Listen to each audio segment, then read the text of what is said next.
तो अब देखो बच्चों, अब हम लेंगे हैलोजन या फ्लोरीन फैमिली में क्या ऑक्साइड एंड ऑक्सो एसिड्स। ठीक है, अब हम आ जाते हैं ऑक्साइड्स ऑफ फ्लोरीन फैमिली कि जो हैलोजन एलिमेंट्स हैं उनमें कौन कौन से ऑक्साइड्स बनते हैं। तो ये बता दूं कि ऑल हैलोजन्स जो हैं गिव, ठीक है, reaction with oxygen and form many types of oxides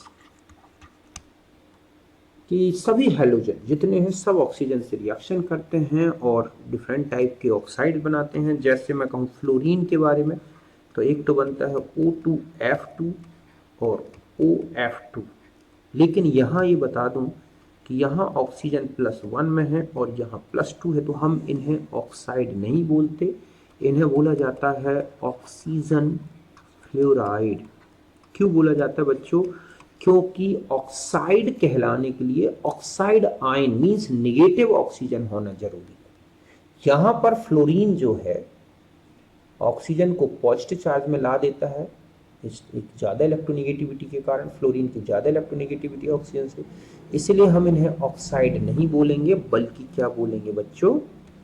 इन्हें बोला जाता है ऑक्सीजन फ्लोराइड। फिर हम आते हैं क्लोरीन के बारे में बात करें, है ना। तो क्लोरीन में मोनो ऑक्साइड एक तो ये बनता है ClO2, ठीक है। इसी तरह से Cl2O6 जो कि ClO3 का ही डाइमर है, और Cl2O7, ठीक है। अगर हम इनकी ऑक्सीडेशन स्टेट की तो +1, यहाँ पर इसकी +4 है, यहाँ पर अगर आप जाओगे तो +3 दिखेगी आपको। +3 क्यों? यहाँ पर आ जाएगी +5, है ना। यहाँ पर कितना है? +5, और यहाँ पर है इनकी +7। लेकिन अगर ClO3 की बात करें तो वहां पर आप देखोगे कि ये यहां पर +6 शो करेगा। 2 क्लोरीन 2 2 1, हाँ ठीक है। तो यहाँ +6 ही दिखेगी बच्चों, गलत लिख रहा हूँ, यहाँ क्या है? +6। अभी हम स्ट्रक्चर से भी दिखेंगे। फिर हम आ जाते हैं ब्रोमीन में। तो ब्रोमीन में बनता है Br2O, है ना, BrO2 एंड BrO3। ये डाइमर के फॉर्म में नहीं रहता क्योंकि ऑक्सीजन काफी ज्यादा हो जाएंगे तो रिपल्सन के कारण कम स्टेबल है। और आयोडीन की बात करें तो इसका बनता है I2O4, I2O5, I2O7। ये है इनके ऑक्साइड्स हैलोजेंस के। इनमें जो स्टेबिलिटी का ऑर्डर है बच्चों, ठीक है, वो है सबसे ज्यादा ऑक्सीजन आयोडीन के ऑक्साइड स्टेबल है, फिर क्लोरीन ऑक्साइड स्टेबल है, और फिर ब्रोमीन ऑक्साइड स्टेबल है। देखो इसका रीजन क्या है? Due to large atomic size, बड़ा कैटाइन और बड़ा एनाइन ज्यादा स्टेबल हो जाते हैं, ठीक है। यहां पर है due to high bond energy and high electronegativity. लेकिन यहां चले जाए तो ब्रोमीन में ना तो बहुत बड़ा साइज इफेक्टिव है और ना ही, तो यहां पर हम ये कह सकते हैं कि ना इधर, ठीक है, ना इधर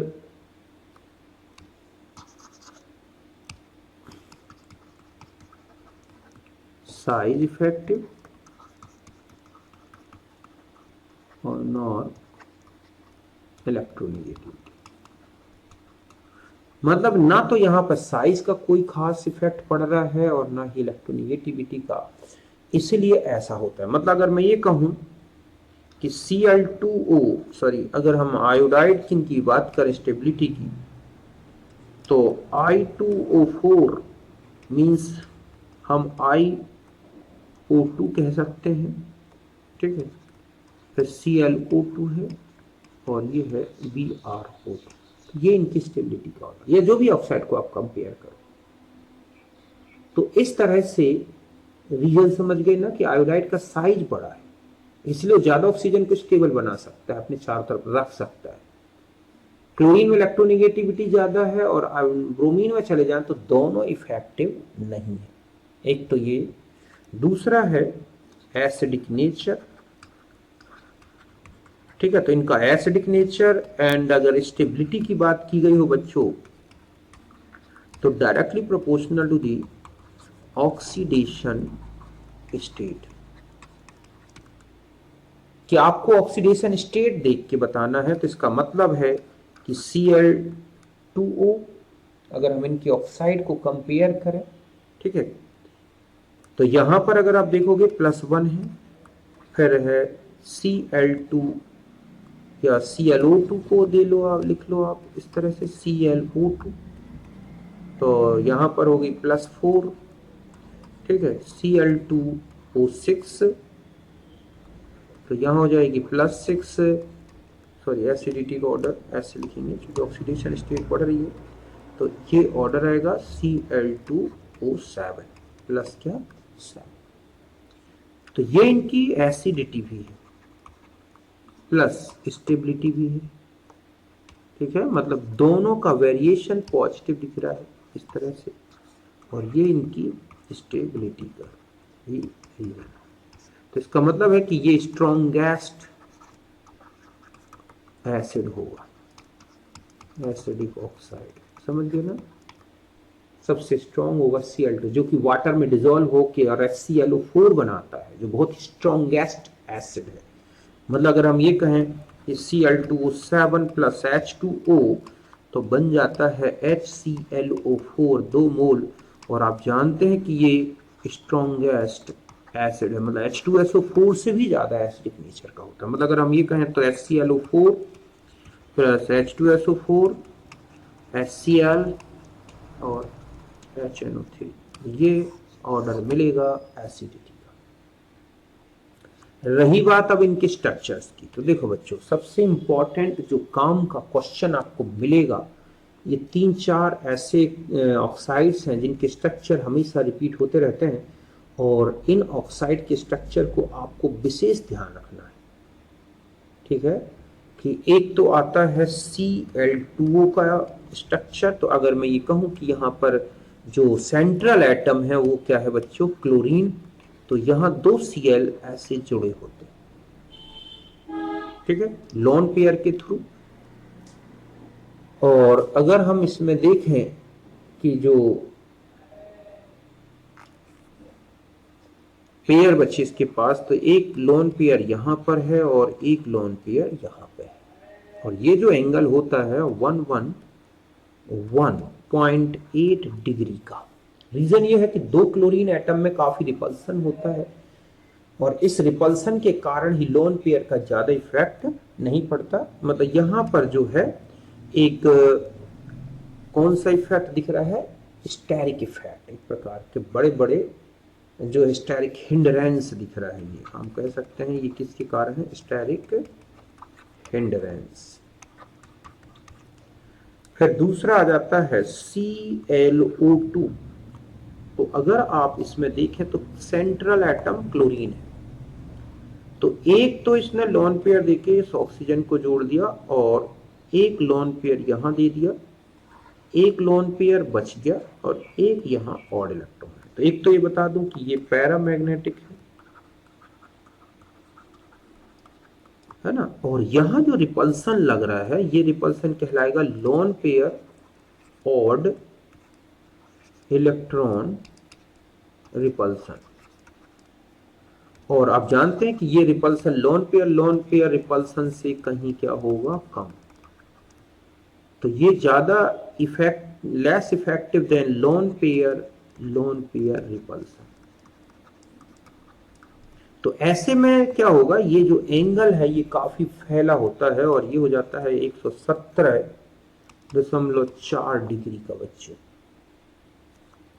समझ गए ना। पैरामैग्नेटिक भी है, क्यों? क्योंकि इसमें एक ही ऑड इलेक्ट्रॉन है, तो ये रिपल्सन, और अगर हम इस तरफ के रिपल्सन की बात करें तो ये उतना इफेक्टिव नहीं है। और हाइब्रिडाइजेशन यहां पर बता दूं sp3 है, यहां पर भी क्या है sp3, कि अगर सेंट्रल एटम्स जो है उससे जुड़ा हुआ दूसरा एटम जो है ज्यादा इलेक्ट्रोनेगेटिव है, तो हम जानते हैं सेंट्रल एटम में p कैरेक्टर बढ़ा देंगे, तो यहाँ 3.5 आएगा हाइब्रिड ऑर्बिटल्स, तो आप उसमें 0.5 बढ़ा दो। और फिर आता है ClO2 माइनस, तो यहां पर सेंट्रल एटम Cl ही है, तो यहां पर इसने एक लोन पेयर यहां दे रखा है, यहां पर एक ऑक्सीजन है और यहां पर दो इस तरह से लोन पेयर। तो ये लोन जो रिपल्सन है ये है लोन पेयर रिपल्सन, तो ये ज्यादा इफेक्टिव है देन लोन पेयर और ऑड इलेक्ट्रॉन रिपल्सन से। तो ऐसे में ये जो एंगल है ना बच्चों, ठीक है, ये 110 डिग्री का हो जाता है। तो देखो यहां पर अगर आप देखें कि Cl2O और ClO2 माइनस, तो इसमें सेंट्रल एटम ऑक्सीजन है, इसमें सेंट्रल एटम क्लोरीन है, और हम जानते हैं कि सेंट्रल एटम अगर ज्यादा इलेक्ट्रोनेगेटिव है तो बॉन्ड एंगल ज्यादा होगा। तो आपसे पूछा जाए Cl2O और ClO2 माइनस में ज्यादा बॉन्ड एंगल किसका होगा, तो वो होगा Cl2O का, और वो दिख भी रहा है। तो इसीलिए अगर हम इनकी स्ट्रक्चर बॉन्ड एंगल का ऑर्डर देखें, अगर आपसे पूछ ले कि इनका क्या ऑर्डर दिख रहा है, तो आप देख रहे हैं कि ClO2, फिर आता है Cl2O और फिर आया है Cl। समझ गए ना। तो इस तरह से ये ऑर्डर पूछ लिया जाता है कि कौन सबसे कम बॉन्ड एंगल रख रहा है इनमें, तो ये एक ऑब्जेक्ट का क्वेश्चन है, बहुत ही इंपॉर्टेंट। बाकी जो बच्चे जैसे ClO3 में चले जाए, तो यहां पर एक लोन पेयर, एक लोन पेयर, एक लोन पेयर इसको दे दिया गया है और एक और बच जाता है। तो यहां पर भी हाइब्रिडाइजेशन sp3 है, ये है पैरा मैग्नेटिक, ठीक है, और पैरामिडल स्ट्रक्चर, ट्राइगोनल पैरामिडल। कैसा स्ट्रक्चर दिख रहा है बच्चों, ट्राइगोनल पैरामिडल।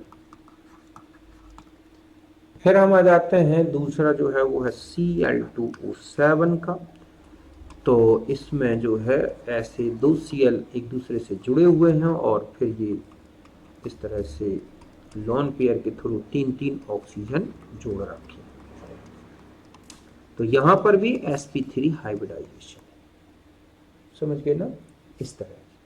तो ये कुल ऑक्साइड की स्टेबिलिटी हो गई, उनका जो है ऑक्सीडाइजिंग नेचर हो गया, ठीक है, स्टेबिलिटी हो गई। इस तरह से हमें ये पॉइंट्स याद रखने। अब हम एक और आ जाते हैं अगला, और वो है ऑक्सो एसिड्स ऑफ हैलोजेंस,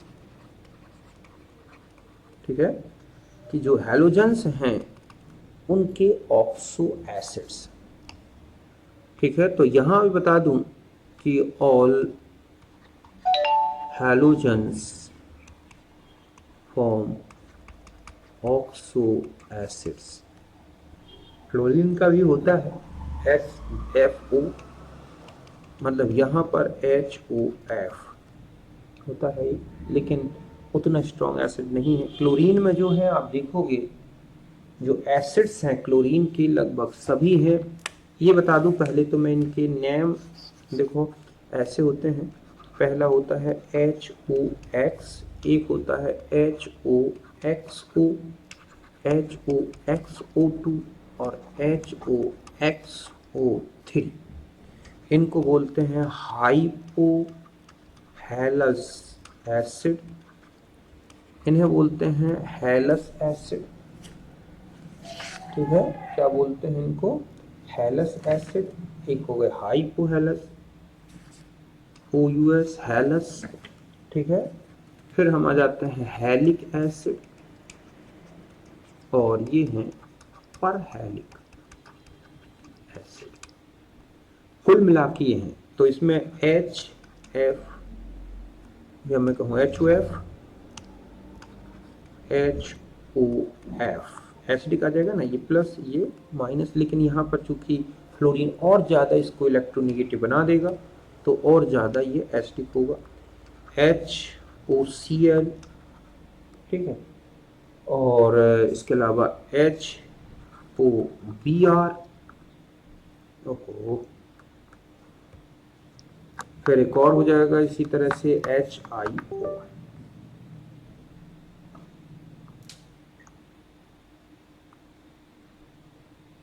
तो ये हो गए, ठीक है। अरे 2 मिनट बच्चों ने ये काम।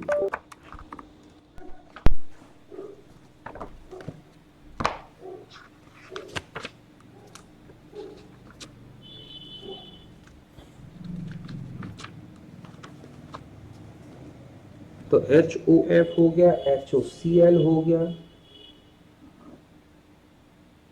और HOI हो, ये तो सब में है। फिर अगर हम हैलस एसिड की बात करें तो हैलस में केवल एक ही है, और वो है HCl का।